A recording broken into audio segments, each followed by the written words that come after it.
All right, so I am, mm, all right, I really hope this works.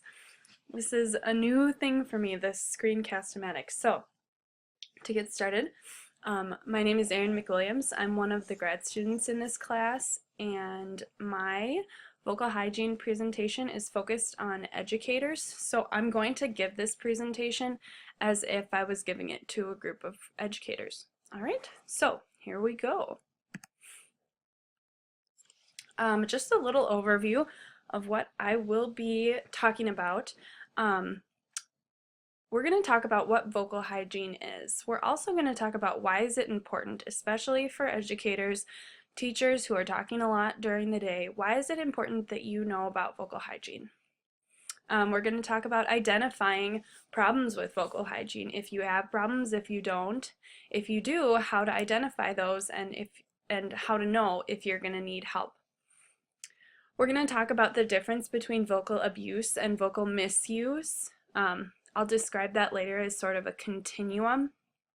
And then I'm going to give you some examples, each of vocal abuse and vocal misuse, and sort of what signs and symptoms you can look for when trying to identify those. I'm going to talk about vocal habits to avoid, especially when teaching. This will be good for you to sort of give yourself some examples of what to look for. Also, how to change your habits and have better vocal hygiene in general. And then changing the environment, because a lot of the issue with vocal hygiene comes from the environment and where you are teaching and how loud it is and how many kids there are. And so we're going to talk a little bit about that as well. All right, so what is vocal hygiene? Vocal hygiene is a method of vocal intervention that emphasizes healthy and safe use of the vocal mechanism. So basically, it's a set of tools and strategies that you can use in order to make sure that you have better vocal health, you're not misusing your voice, you're not going to lose your voice, and you're not going to permanently damage it. It's a set of strategies that can be taught by a speech-language pathologist, a voice coach, or an ENT doctor. So you can learn this from a variety of people. Certain speech-language pathologists specialize in voice care, and so that they would be a great person to go to if you are concerned that you may be having some vocal hygiene issues. Another person is a voice teacher. A lot of people take singing lessons, and these teachers are going to be very well versed as well in vocal hygiene. An ear, nose, and throat doctor is also someone that you can talk to, especially if you feel that your voice problem has some underlying cause, like perhaps ongoing upper respiratory infections, or anything else that you feel is more medically based rather than just how you are using or misusing your voice. All right, so why is vocal hygiene so important? It's important for patients with voice disorders to be able to identify, modify, and eliminate bad vocal habits that are causing vocal abuse or misuse. If you are unaware of your vocal problem, or if you're misusing your voice, that you're not going to be able to really take the steps to fix it. So having an understanding of vocal hygiene is important. Educators especially experience frequent vocal misuse or abuse. Since you guys are talking all day, you're in front of a class, you're trying to control a crowd, you're trying to quiet the kids down, there can be a lot of vocal misuse, especially if you're trying to use a loud voice to quiet the kids down. So since you guys are expected to speak for long periods of times, a lot of educators lose their voices frequently or experience some sort of phonotrauma, which is just basically a trauma to the vocal mechanism, which is your larynx, your voice box right here. Providing strategies for vocal hygiene to educators will provide vocal longevity, and you can avoid that permanent vocal damage. I know a lot of teachers have experienced nodes or a permanent change in their voice, and that's what we want to avoid by using vocal hygiene. All right, so there are two types of different ways that you can misuse your voice. One is called vocal misuse, and one is called vocal abuse. And so right now I'm going to talk about them as a whole, but in I think one slide I will talk about them and how to differentiate them. So if you're experiencing vocal misuse or abuse, what will you hear? What will your voice sound like? Often your voice will sound raspy, kind of like mine does right now because I have a cold. Your voice could sound breathy, and that's a little bit more like this when there's a lot of air coming through your vocal folds and not apply the vocal folds are not applying the correct amount of phonation, and they're not coming together as much as you want them to. You could hear yourself losing your voice frequently, so just not being able to speak as well as you usually are. Your voice is different. The quality changes from your normal voice. A lot of voice breaks. If your voice kind of sounds like you're going through puberty again, that could be a sign of having some vocal misuse or abuse. And then having a lower pitch than normal. Right now, since I have a cold, my voice is it's lower than it usually is, and that can be a sign of misuse or abuse. What does it feel like? So what will you feel in your throat, in your vocal, in your voice box? You could often feel like you have a dry, scratchy throat from overuse. There could be pain near the larynx. This could be a sign of something a bit more serious. You could have a feeling of something stuck in your throat. This could also be something a bit more serious, or pain during swallowing. All right, so vocal misuse versus vocal abuse. This sort of is a continuum of less severe to more severe. Vocal misuse is a bit less severe than abuse. It can cause irritation, but does not cause a change in the laryngeal mucosa or the structure. Some things that can cause vocal misuse are increased tension or strain, so just kind of having a lot of tension here. If you're yelling a lot, it's more tense. You're using your muscles a bit more. If you're nervous, if you're stressed, your muscles can become tense. Inappropriate pitch. If someone talks too low or too high, that can cause vocal misuse. The most common vocal misuse, inappropriate pitch-wise, that I hear is glottal fry, and that's what a lot of women do. And that's when you talk down here and you kind of just let your voice gravel rather than speaking up here where your voice is supposed to be. Excessive talking can cause vocal misuse, and a lot of educators, not that you're talking too much, but just your job will cause you to have to speak more than most people. Ventricular phonation, and that's using the muscles above your actual vocal folds to create sound, and a lot of that happens when if there's something wrong with the vocal folds, if they're not closing the way that you want them to. People then turn to ventricular phonation, which is just compensating for something that's wrong with the vocal folds.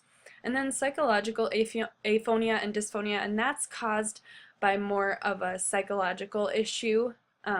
And that can cause some misuse. Like if you feel that you have to talk up here, if that's a psychological thing for you, that can cause some vocal misuse. Vocal abuse, on the other hand, is more severe than vocal misuse. It can cause actual trauma to the laryngeal mucosa and cause some vocal pathologies, and I'll talk about those in slide 8. Some things that can cause vocal abuse are excessive or prolonged loudness, strained and excessive use during vocal swelling. So if you're sick and then you yell and scream and talk a lot, that can just cause more trauma to the vocal folds. Excessive coughing and throat clearing, and this can happen when you're sick, but it's also habitual for some people. Some people just tend to clear their throat a lot before they speak, and that's very traumatic for the vocal folds. And then, like I said, screaming and noise making. If you're at football games a lot, if you're a cheerleader, if you are yelling at your kids to be quiet, that can be pretty traumatic for the voice, and that can cause vocal abuse. All right, so some results of vocal misuse, and we're not talking about abuse right now, we're talking about misuse, is vocal fatigue. So that's just your voice being tired at the end of the day, and that happens to a lot of people.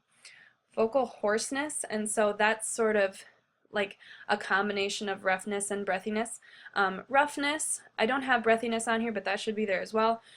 Weakness of the voice, so feeling like you can't get to your normal loudness. Increased effort, so having to try harder to talk. And this can be related to other issues as well. If you have a cold, this is going to be more likely to happen. Also, some pain and soreness near the larynx. For example, I've been talking a lot today and I was sick, so my voice is a little bit tired, it kind of hurts a little bit. That kind of thing can happen with vocal misuse. Some results of vocal abuse, many of the same symptoms of vocal misuse, and then on top of that, some different vocal pathophysiologies such as Reinke's edema, vocal nodules, vocal fold polyps, and traumatic laryngitis.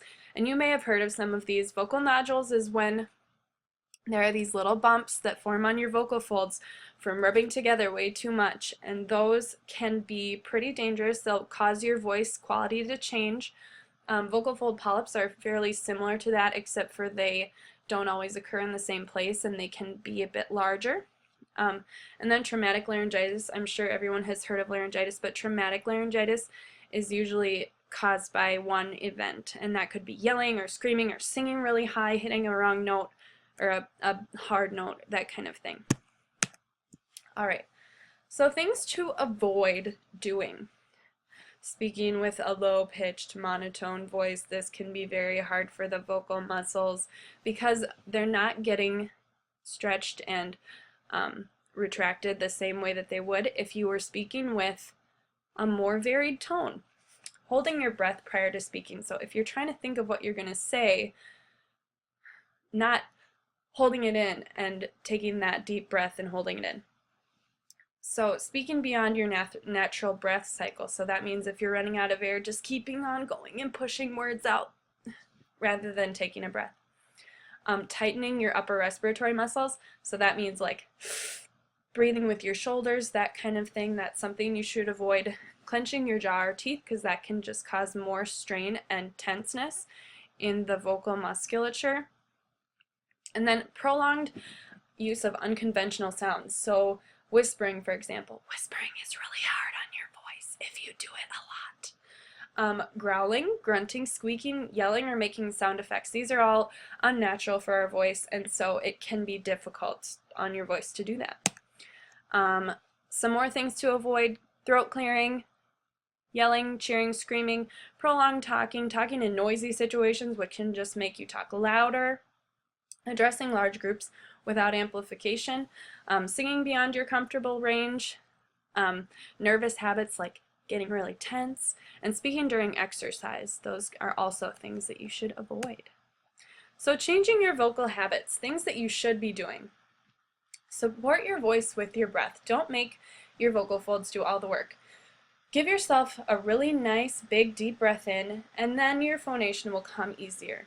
Vary the pitch of your voice. Like I was saying, don't just talk on one note because that's hard on your muscles. Relax. Make sure you're breathing. Practice good posture. I think I said relax right before. Use a confidential voice. So that's different from whispering. It's just quiet talking, like you're talking about something very secret. Using extra breath support when you're using your voice for singing or unconventional sounds. Some more things that you can do to change your vocal habits: clear your throat softly or silently. A nice hum with it is less hard on your vocal folds. Drink a lot of water. That's really good for you. It lubricates your vocal folds. Using non-vocal methods to command attention, and I'm sure a lot of teachers know many, many different ways that you can do this. Speaking closely with people to avoid yelling. Project by increasing your breath support. I think I said that already. Face your listeners. Wait until they're quiet. Seek professional training if singing is important to your job. And then speak when you have full breath control, so not while you're working out. Excuse me. Some ways that you can change the environment to be more helpful to you when you're speaking so that you don't misuse your voice is to use amplification. I know a lot of teachers have access to microphones that they can use in the classroom. Those are great because they allow you to speak at a normal volume. Rearrange seating, plan for times of vocal rest, reduce drying agents like alcohol, cigarettes, dust, chemicals, medications. All of that stuff is very drying to your vocal folds. And then make sure you drink water. Water is really good for you and will help you keep your voice very nice and healthy. There are my references. I hope that you guys enjoyed this little presentation and keep your voices healthy. Use those strategies.